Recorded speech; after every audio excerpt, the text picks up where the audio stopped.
Opening and the angel's nudge. If you've ever wondered whether heaven still speaks into ordinary days, consider this your sign. I'm going to ask you to stay with me to the very end because this message isn't random. It's timely, personal, and it carries a kind of gentle urgency. An angelic nudge, if you will. Today, someone close to you spoke about you. Not in passing, not like small talk that dissolves into the noise of the day, but with weight, as if the air itself leaned in to listen. I don't want you to rush past that.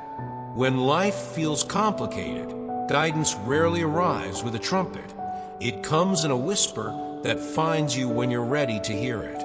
So take a breath. Open your heart just a little wider than usual. What you're about to hear is not meant to stir anxiety, but to anchor you in truth. If you have ever prayed for clarity, for a sign, for a light on the path, this may be it. Stay. Listen. Let the noise fall away. There is a thread being pulled through your story today, and it has your name on it. A quiet room, and you at the center. Picture a quiet room, no spotlight, no audience, just two people who share the same blood, talking honestly, at last. You weren't there physically, but you were there in essence. Your name held steady like a heartbeat. A sentence shaped by longing carried your presence into the conversation. Two voices felt around the edges of something sacred they could barely explain. There is a hum that happens when truth begins to surface. The air thickens, time slows slightly, words matter more. That's what this moment was.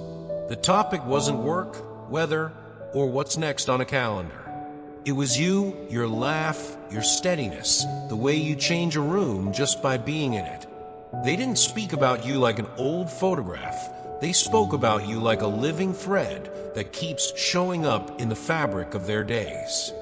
And whether they understood it or not, a divine whisper wove itself through their honesty, turning a private talk into a meaningful hinge in the story. Masks lower, truth enters. Conversations rarely jump straight to the soul. They start on the surface, the safe layers, before the real words arrive. That's what happened here. Polite phrases loosened, careful postures softened, and the truth, long pressed down, started to rise. The person speaking about you couldn't keep the lid on what had been bruising under composure. You know that feeling when you're tired of pretending your heart is fine and the weight of "I'm okay" no longer fits. You reached that point. Behind practice calm was a story that needed release. Your name at the center of it, your presence exposing the gap between who he appears to be and who he longs to become. And the moment he stepped into plain honesty, the atmosphere changed. Relief entered the room, not the easy kind, but the deep kind that comes when truth finally breathes. This wasn't a performance. It was a confession. And confessions don't exist to shame. They exist to set people free. That's why the room felt different. Truth had walked in. The confession of the heart. He tried to explain it. There's something about you he can't shake. Not infatuation, not convenience, something appointed. As if your paths didn't cross by luck, but by design. He dreams of you. Time stretches and contracts around the possibility of seeing you again. That's not obsession, it's orientation. Your presence has become a compass, pointing him toward a truer version of himself. Think of the moments in your life when someone's voice steadied you, or their laughter made the world feel aligned. That's what you are to him, an internal realignment, a quiet shift toward meaning. He may not have the vocabulary for it, but he recognizes the current.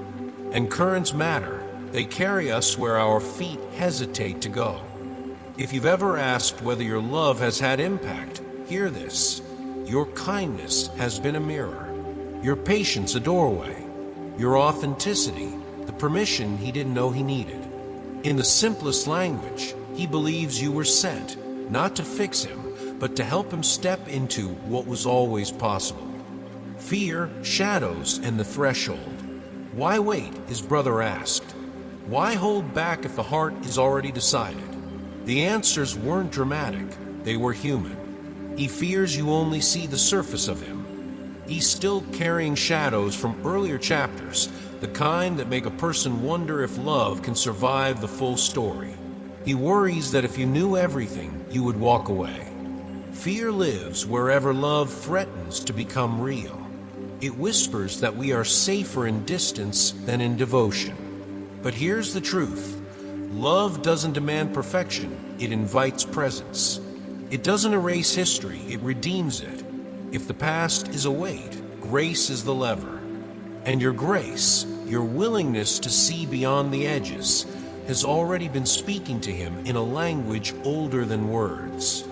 He's standing at a threshold most people avoid, to be known and not run, to be seen and still stay. That's why tonight matters. Something in him is shifting, from self-protection to courage, from delay to decision. The door doesn't need to swing wide, just enough to let the light in.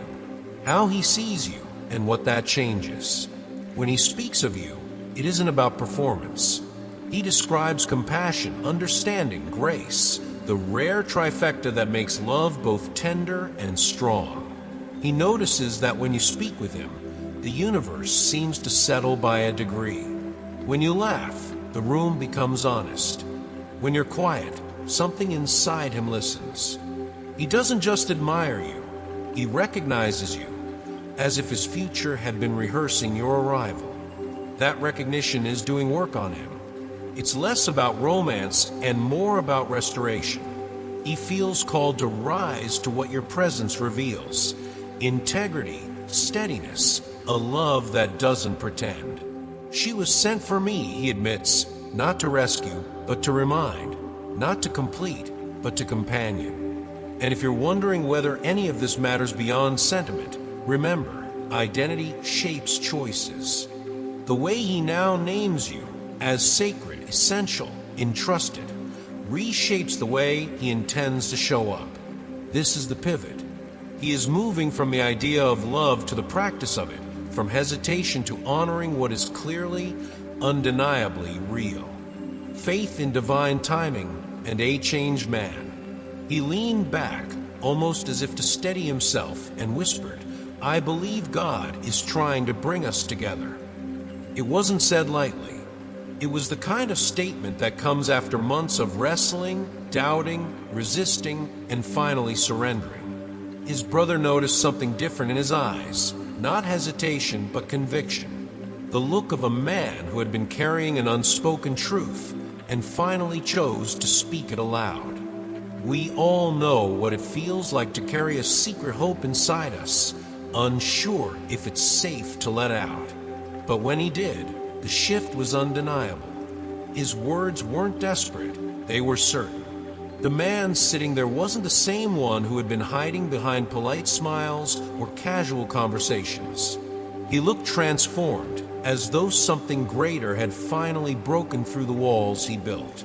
And if you've ever prayed for confirmation, for a sign that love isn't just chance, but divine orchestration, this was it. In that moment, heaven whispered back through him, "What God intends, no man can undo." A vision of tomorrow. And then came something even more unexpected. He described a vision, a glimpse that felt more like a prophecy than a dream. He said he was standing in his kitchen, pouring coffee, when suddenly an image filled his mind. It wasn't fleeting. It gripped him. He saw the two of you together, older, surrounded by peace. A home that wasn't just walls and furniture, but a sanctuary. A place where love had endured storms and grown stronger. You were smiling, and he, perhaps for the first time in a long time, felt whole. His brother, stunned but listening, whispered, maybe it wasn't just a dream. Maybe it was a glimpse. And in that simple exchange, something sacred was named. Sometimes the universe gives us previews of what is possible, not to taunt us, but to remind us of what's worth believing in. Think about your own life. Have you ever caught a flash of what could be? A picture in your heart that felt more real than the present? That's what he experienced. a holy glimpse, and once you see it, you can't unsee it. Haunted by longing, afraid of worth. Since that day, you've been haunting his thoughts in the gentlest but most persistent way. He speaks to the stars about you, to the quiet sky, even to God when no one else is listening. You've become the conversation he can't silence. Yet beneath the longing, there's fear, a question that gnaws at him. Am I worthy of this kind of love? We've all wrestled with that question in some form. Worthiness is the silent barrier that keeps many from embracing what they've been given. For him, it's not about whether he feels love, it's about whether he deserves to hold on to it. The intensity of what he feels for you scares him because it's bigger than attraction or comfort. It demands vulnerability. It demands courage. And he's not sure if he's ready. But something in him began to shift that day. The fear didn't vanish, but was no longer in control. Instead, hope slipped in through the cracks. And where there is hope, change is already on the way, redefining who you are to him. At some point, his words grew stronger, almost trembling with reverence. She's more than a chapter in my life, he confessed. She is the sacred text. He wasn't talking about romance in a shallow sense. He was acknowledging that you are not a temporary story. Your presence feels eternal, carved into his soul. And then came the quiet confession that shook his own voice. She could save me, or maybe she's already saving me. Think about that. He's recognizing that just by being who you are, without forcing, without demanding, you've been guiding him toward healing. We rarely realize how much power we have to shift another person's world simply by showing up authentically. But that's what you've been to him, a mirror, a reminder, a living invitation to rise into his truest self. It's not about dependence, it's about transformation. To him, you are not an accessory to his story. You are the story, the thread pulling him toward a better version of himself. When heaven listens in, what happened next wasn't just about words. It was about atmosphere. As he spoke, something in the room shifted. His brother sat quietly, but it was as though unseen ears were leaning in closer. The angels, the universe itself, seemed to pause in acknowledgement of the truth finally spoken aloud. You weren't physically there, but your spirit was. And maybe you felt it, that strange, sudden calm that washes over you for no reason. That was the moment. While your name was spoken in reverence, while vulnerability broke his silence, your soul felt it. The unseen world took notice. We don't often think about how connected we are to one another beyond distance, beyond time. But there are moments when heaven bends low to listen, when your spirit picks up what your ears cannot hear. This was one of those moments. The room adjusted, the universe acknowledged, and something holy settled into place. A truth that could no longer be denied had been released into the world. You are not forgotten. And if you've ever wondered whether you've faded from his life, hear this clearly: you have not. You will never truly know how much space you occupy in his thoughts, he admitted. You're not a fleeting idea, not a shadow in the background. You're the melody he can't stop humming, the image that keeps returning when the world grows quiet. We all long to know that our presence has left an imprint, that we matter beyond the moments we can see. And you do. Even when he tried to bury it, even when life pulled him away, your essence never left. In fact, it has become the rhythm of his days, the unspoken song that steadies him when nothing else does. So if you've doubted, if you felt invisible, take this as your reminder. You are remembered. You are carried in his spirit like breath itself. And while you may not hear it every day, heaven does. The universe has not let your name slip into silence. You are not forgotten, you are cherished. The power of speaking your name. He mentioned your name, not casually, but with a breath caught in his throat. as though even saying it carried weight. The room fell still. His brother leaned in, sensing something sacred unfolding. It wasn't just a name. It was a confession, a release of what he had buried too long. Sometimes truth doesn't pour out in long speeches. It slips out in a whisper, raw and unpolished. Haven't we all felt that moment when saying a name unlocks something inside us? When the sound itself feels like both wound and healing. That's what happened here. In that quiet space, guarded walls crumbled. His words weren't rehearsed. They were vulnerable. He wasn't declaring ownership. He was revealing longing. And in doing so, he admitted what he couldn't hide anymore. You remain at the center of his heart, even in silence. The value of your presence. He went on to speak about you in a way that revealed not just affection, but reverence. She gave me everything without a price tag. She waited without making me feel like time was closing in. Those words carried gratitude, but also awe. He realized that your patience was not weakness, it was strength. Your name, he said, is a reminder of being known, not for appearances, but for the soul. That's rare in a world where most people only glance at surfaces. You saw deeper. You made space for authenticity. And isn't that what we all crave? To be accepted as we are, not as we pretend to be? He admitted you were that for him, a safe harbor in a noisy, demanding world. The thought of losing that shook him more than he expected. Eyes that held the truth. His brother, curious, asked softly, "Do you still love her?" And though his lips never formed the word, the silence screamed yes. Sometimes silence is louder than words, especially when truth lives there. He described your eyes, not as someone listing beauty, but as someone confessing awe. Her eyes had truth, he said.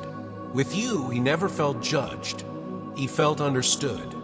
Have you ever met someone whose gaze didn't evaluate but embraced? That's what your eyes were to him. They saw beyond his masks. They gave him a glimpse of grace he didn't believe he deserved. In that memory, he found both comfort and ache. The comfort of being seen, and the ache of knowing how much he misses it now. Realness that cannot be replaced. At one point, almost sheepishly, he admitted something ordinary but profound. He said you never tried to impress him. You didn't craft a persona. You just showed up real. And that realness made everything else feel more alive. The irony, he didn't realize how rare that was until you were gone. The absence of your authenticity revealed its value. He told his brother how silence feels heavier now, how laughter feels thinner, because it isn't yours. And he added detail, perhaps to lighten the weight, that even YouTube reminds him of you, because there's a note about super thanks up to $100. But behind the humor was a confession.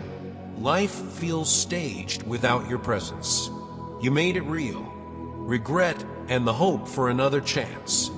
Then came the words he had avoided too long. I messed up.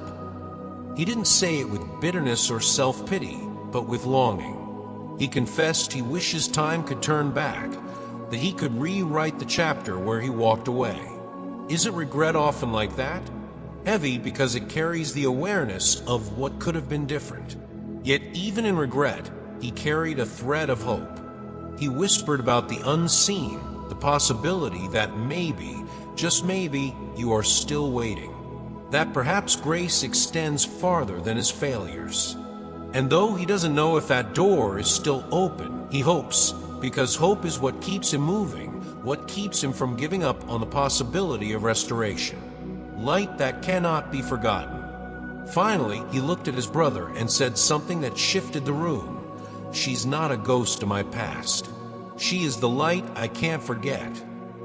In those words was both pain and reverence. You were not a memory to him. You were a living presence, one that continued to illuminate even in absence. His brother asked, almost afraid of the answer, "Do you want to see her again?" The smile that followed wasn't carefree. It was the kind of smile born of both ache and hope. It said, "I don't know if she'll open the door, but I pray she might." And that's where the moment landed, with honesty, with longing, and with the fragile but powerful belief that sometimes light returns even after the longest night. The dream of home. He told his brother about a dream that didn't feel like fiction. It felt like a memory from the future. You were there, not as a guest, but as the rhythm of the house. You two were planting a small garden, arguing gently over where the basil should go, laughing as you named the dogs like old friends choosing stars. The kitchen wasn't glamorous, it was holy. Coffee mugs with hairline cracks, sunlight climbing the cabinets, your voice turning ordinary mornings into a liturgy of gratitude. He tried to move on afterward.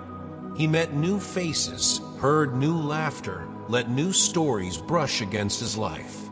But no one had your laugh, the one that steadied the room and softened the sharp edges of a hard day. No one made chaos feel safe, like weather passing through a house that would stand. And so the dream kept returning, not to haunt him, but to teach him what his heart already knew. Home is not an address, it's a presence. And in that imagined sanctuary, he felt whole, not because everything was perfect, but because you were there, and together you chose to love what was imperfect. After you left, the music changed. He didn't notice it immediately.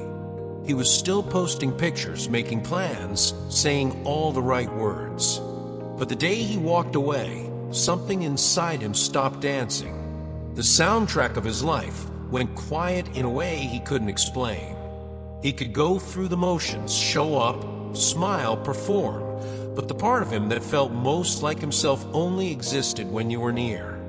We all carry two versions within us, who we are when the world is watching, and who we are when we are truly seen. With you, he was the latter, unforced, unguarded, honest.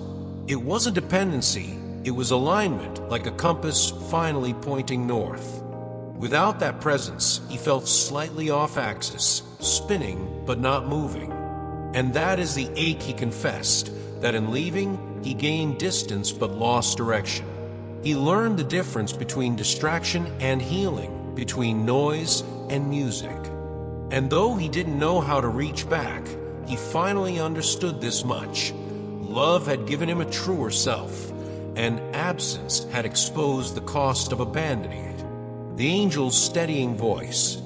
This is where the message widens beyond two people and becomes a word for your heart. The angel speaks. Do not let other people's words define you. Do not measure your worth by someone's confusion, nor by a moment whispered behind closed doors. What was said may sting, but it is not your name. Your name was spoken long before this, written by a love that never changes. This right now is a moment of revelation, not humiliation. A light is being turned on, not to shame you, but to guide you. God's voice gathers the scattered pieces and says, your journey is not in vain. Every quiet prayer, every act of patience, every tear that fell without witnesses, they counted. If you feel unsteady, place your feet here, on the certainty that purpose is rarely obvious in the middle, but it is faithful at the end. Let this be a recalibration, not a condemnation. Lift your head. Your story is not shrinking, it is clarifying. You are not smaller because of this truth. You are safer in it. Exposure that heals, not harms. Divine exposure sounds frightening, but is mercy in motion. What needs to be seen is being revealed so it can be healed. The hidden cracks aren't being shown to embarrass you. They're being traced so the mender can do his work. Do not fear the unveiling. You are loved. You are cherished. Nothing can separate you from the love of God, not failure, not delay, not someone's imperfect words in a private room. Healing rarely arrives dressed like triumph. It comes like morning, quiet, patient, inevitable. Let it come.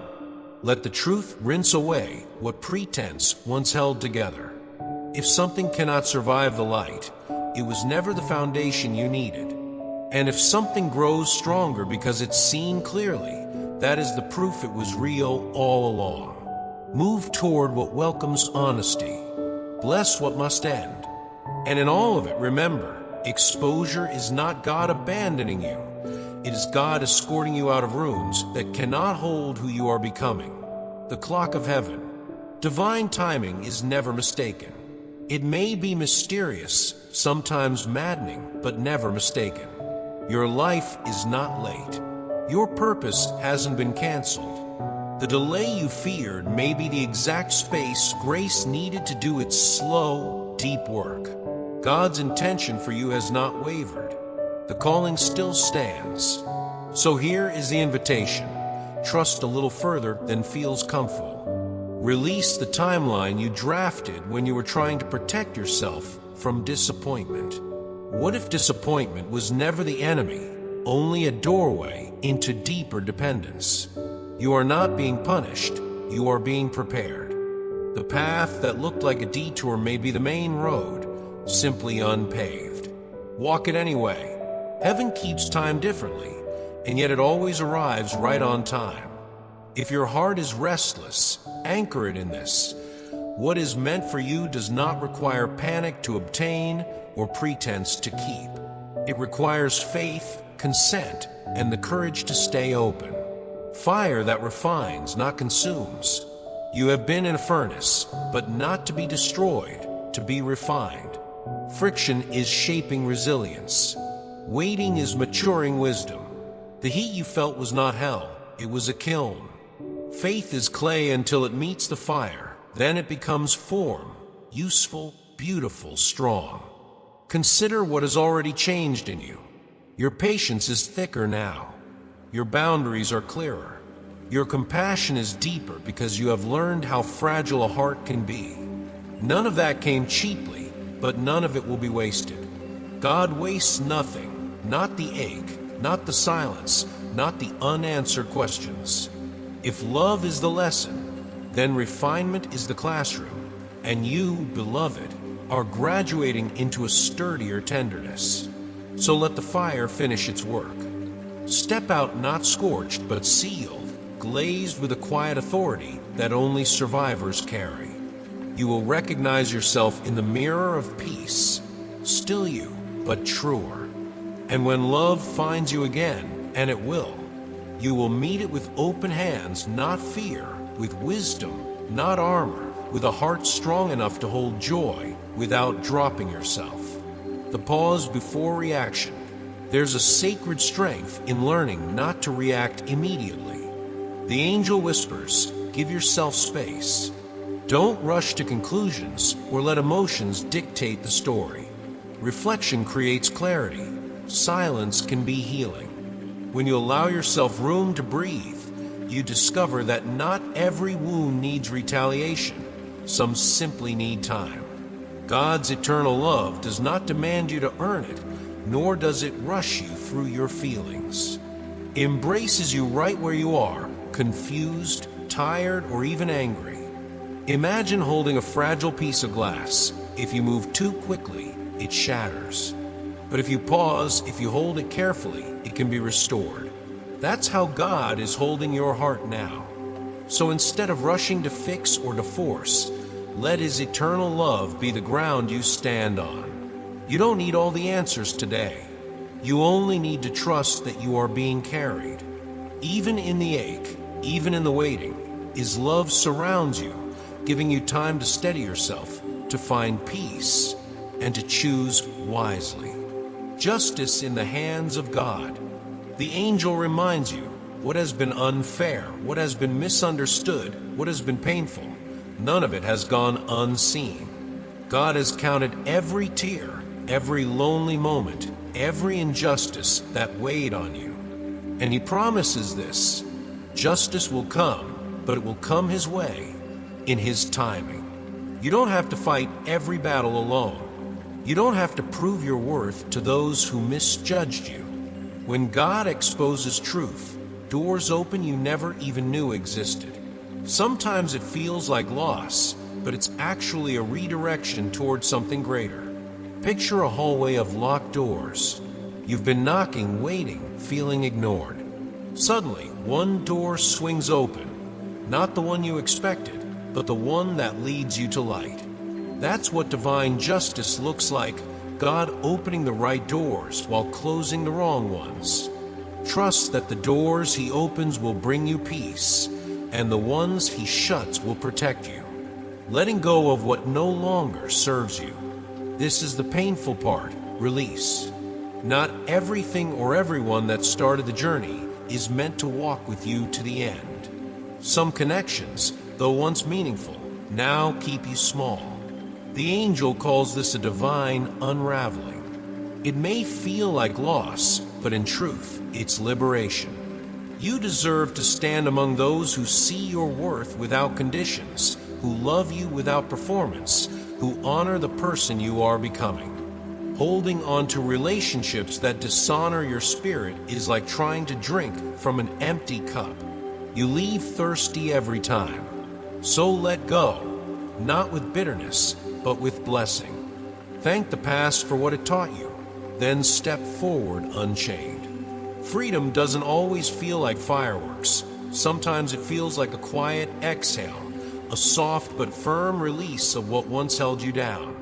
Trust that God is making space for something better, for people who will match your honesty, your courage, and your depth. Walking forward in faith. The angel urges you, don't let fear paralyze you. Fear is loud, but faith is steady. Every step forward, even if trembling, is still progress. You are safe, safe in God's love, safe in His plan. You don't need to map out the entire journey. You only need to take the next faithful step. Think of a lantern on a dark road. It doesn't show the entire path, but it gives enough light for the step in front of you. That's what God's love is doing right now, guiding you step by step, ensuring you are not abandoned in the dark. So walk, even with questions, even with uncertainty. Walk with faith that His plans for you are good, because they are. Every detour is a lesson. Every delay is a preparation. Every step forward is a declaration. You trust the one who sees the whole path, even when you cannot. The larger plan unfolds. Sometimes we want control. We want to see the blueprint before we agree to build. But God whispers, trust me. The revelation you are living through is not random.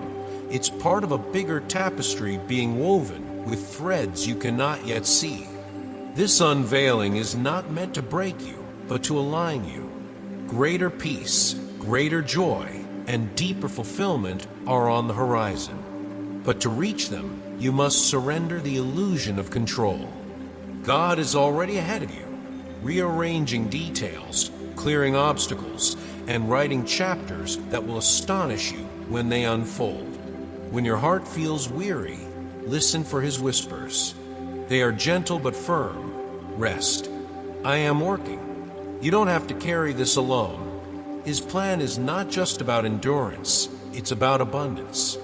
And though you may not yet see the pattern, one day you will step back and recognize the masterpiece, the beginning of a new chapter. So here you stand, at the close of one chapter, but not at the end of the story. The angel says, this is not the end. This is the beginning of something new. Every heartbreak, every revelation, every tear has been gathered into God's hands, and from it, He is shaping a new season for you. A chapter of clarity, of healing, of opportunities that align with your truest self. You are not walking alone. God is guiding, protecting, and holding you every step of the way.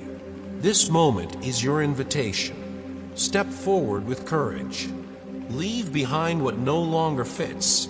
Embrace the lessons that shaped you and walk boldly into the life waiting to be lived.